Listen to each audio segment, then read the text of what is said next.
Ever since her career first got started in the late 80s, Sandra Bullock has been able to walk that line of not only being a bankable movie star, but also a highly acclaimed actress too. That said, given how much charisma and natural skill she has, this really shouldn't come as no surprise to anyone. But with so many great movies in her filmography, it can be hard to decide which ones are the best. Luckily for you then, we've come up with a list of what we feel are the absolute greatest, those which show just how talented she is. In this list, we'll be taking a look at the top 10 Sandra Bullock movies of all time. No, I fired you because you're lazy, entitled, incompetent, and you spend more time cheating on your wife than you do in your office. Number 10, Bird Box. You never, ever take off your blindfold. If you look, you will die. Do you understand? With the constant sea of movies being released straight to streaming services these days, it can be hard for anything to stand out amongst the crowd. And that's what made 2018's horror flick, Bird Box, so impressive then, because it was able to do just this. How did it manage such an achievement? Well, by having a great premise which saw Bullock's character, Mallory Hayes, have to join the rest of the world in keeping her eyes shut. After all, if she didn't, she might accidentally look upon an unseen menace which is driving people to suicide. But as it happens, this self-imposed blindness would have its downsides on set because, while blindfolded during shooting, Bullock would accidentally run into a camera on multiple occasions. Take your goddamn blindfold off!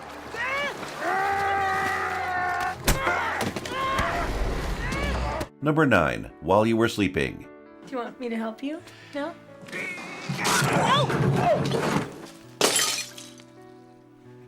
In the mid-90s, Sandra Bullock was most commonly known for her roles in big-budget action thrillers or romantic comedies, and when it came to the latter genre, perhaps none were a bigger success for her than 1995's While You Were Sleeping.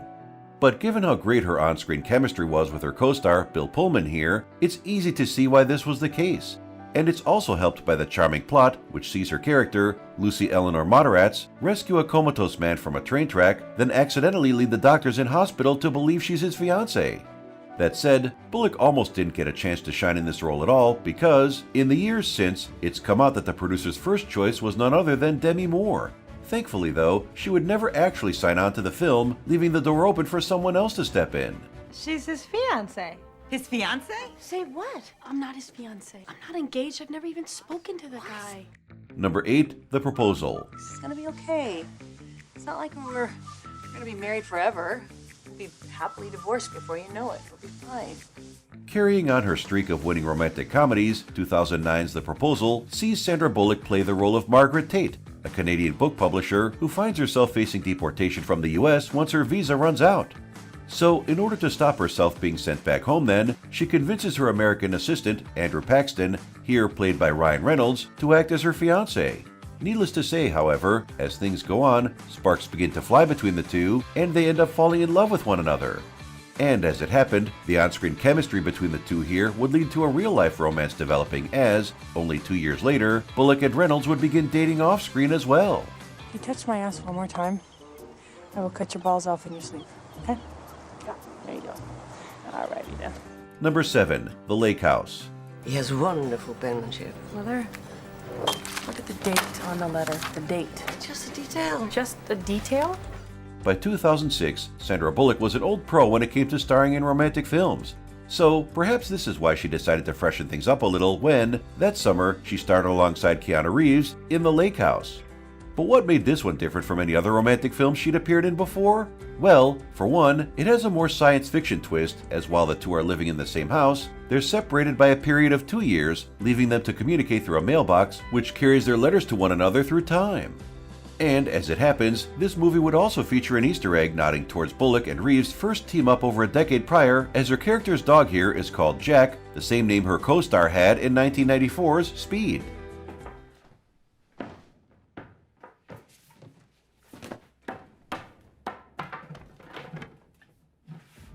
Number 6, The Unforgivable.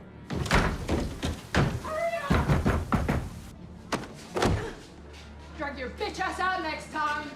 In recent years, Sandra Bullock has largely returned to doing more dramatic roles which have allowed her to fully show how good of an actress she can be when given something to sink her teeth into. And perhaps no role in recent memory has given her more to work with than 2021's The Unforgivable. But that's because, with her playing the role of Ruth Slater, a convicted murderer who gets released from prison and then attempts to reunite with her estranged sister, there's so much going on underneath the surface of her performance. And because of that then, it really takes multiple viewings to fully appreciate what she's doing. That said, this role almost went to Angelina Jolie instead, all before she had to drop out, of course. Luckily for Bullock though, once she was brought in as a replacement, she would not only get to play the role, but she'd be able to get financially involved too, as she helped to produce the film.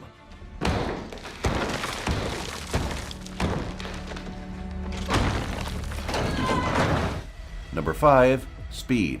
How you doing? Get the shit out of me, Jack! Ow. Other than that, I'm fine. What does that smell? It's gas. Few action movies were able to define the mid-90s in quite the same way as 1994's classic, Speed. And the reason for this is because the concept is so great. Just take a bus that can't go below 50 miles per hour or it will explode, and let it loose on the streets of LA. Of course, it's not just that which makes this movie great. No, it's also the engaging performances and excellent chemistry between the two leads, Keanu Reeves' Officer Jack Traven, and Sandra Bullock's Annie Porter. But despite being the driver of the bus for most of the movie, this was not a skill Bullock had prior to filming. So, in order to prepare for her character then, she'd undergo a crash course in bus driving where she passed on her first attempt. Watch it! Number 4. A Time to Kill. You know what? I can't get to this. Why don't you just take off your pants? Come on, Noah. Do I look that easy? Are you afraid I'm gonna see in your underwear? John Grisham is well known for his tense legal thrillers, so whenever they get adapted to screen, it's always an event for his fans. And needless to say then, 1996's A Time to Kill was no exception to this rule. Doubly so here, in fact, because this one featured an all-star cast which included Sandra Bullock, Matthew McConaughey, and Samuel L. Jackson. But what's the story of this one? Well, after the man who raped his daughter looks set to get off with the crime, Jackson's Carl Lee Haley decides to take matters into his own hands. Of course, his actions lead to him then facing the death penalty himself, so he must find a crack defense team which includes Bullock's Ellen Rourke. Ironically though, despite her character being a young law student learning from the more established Jake Brigance, here played by McConaughey, Bullock was actually 5 years older than her co-star at the time of filming. I'm gonna leave you tied up here naked. Carly, Haley, should have shot you too. Number 3. The Blind Side. No, you hear me, bitch. You threaten my son. You threaten me. You so much as cross into downtown, you will be sorry. If there was a single role which crystallized all the hard work Sandra Bullock had put in over the decades so as to establish herself as a top-tier actress, it would be her turn as Leanne Tui in 2009's The Blind Side. Why is that? Well, for one, it allows her to show all her range as a woman who sees something special in an impoverished young black child and wants to help him succeed. So, when she discovers he has a natural talent for football then, she's there every step of the way to make sure he keeps his grades up enough to where he can go on to college. And as a result of her stellar performance here, the Academy would finally recognize Bullock in 2010 when they awarded her the Oscar for Best Actress in a Leading Role. Hey, crotch mouth. Yeah, you. Zip it, or I'll come up there and zip it for you. Number 2. Crash. I just had a gun pointed in my face. You lower your voice. And it was my fault because I knew it was gonna happen. By 2004, Hollywood was finally ready for a mainstream movie which dealt with themes of race inequality and social tensions in America. So, when Paul Haggis decided to make Crash, a movie which explores these issues from a number of different perspectives, it became a major hit during awards season. Of course, for all the different stories this one tells, perhaps the most engaging is that of Rick and Jean Cabot, a politician and his wife, played by Brendan Fraser and Sandra Bullock, who get carjacked by 2 young black men while driving home. But while this leads to a lot of uncomfortable yet necessary conversations being had, Bullock was all in on the script. In fact, so much did she love it, she'd even pay for her own plane ticket to fly to the set with.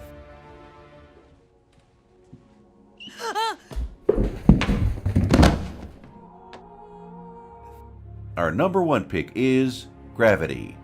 Come on, Matt, talk to me. Tell me where you are. Give me your position. Where are you? Give me a visual. Just tell me what you see. If you're looking to answer the question of what the best Sandra Bullock movie of all time is, then you can't really go wrong with 2013's sci-fi hit, Gravity. And that's because not only is this one a technical marvel in terms of its visuals, but it also gives Bullock the chance to shine in what ends up pretty much being a one-woman show. Yes, after an accident during a spacewalk leaves her character, Dr. Ryan Stone, stranded in the void with no one around to help, she must find a way back home to Earth quickly. And this all leads to some very tense scenes then, as we stay with her each and every step of the way. That said, this role would be very taxing on Bullock physically, because the numerous lengthy single takes director Alfonso Cuarón liked to use meant her performance ended up being very similar to a dance. And as a result of this, she would have to memorize long combinations of precise movements so as to hit her marks each time. Looking at the film's ratings, we find that Gravity received a pretty solid 7.7 out of 10 on IMDb.com and an excellent 96 from Metacritic. As for Rotten Tomatoes, they'd give it an equally as strong 96% on the tomato meter and 79% given by the audience.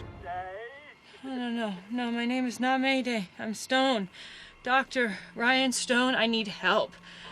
And there we have it, the top 10 Sandra Bullock movies of all time. No doubt you have your own list, so be sure to let us know in the comments below. Also, don't forget to subscribe to our channel and get alerted of our next video. We'll hope to see you soon.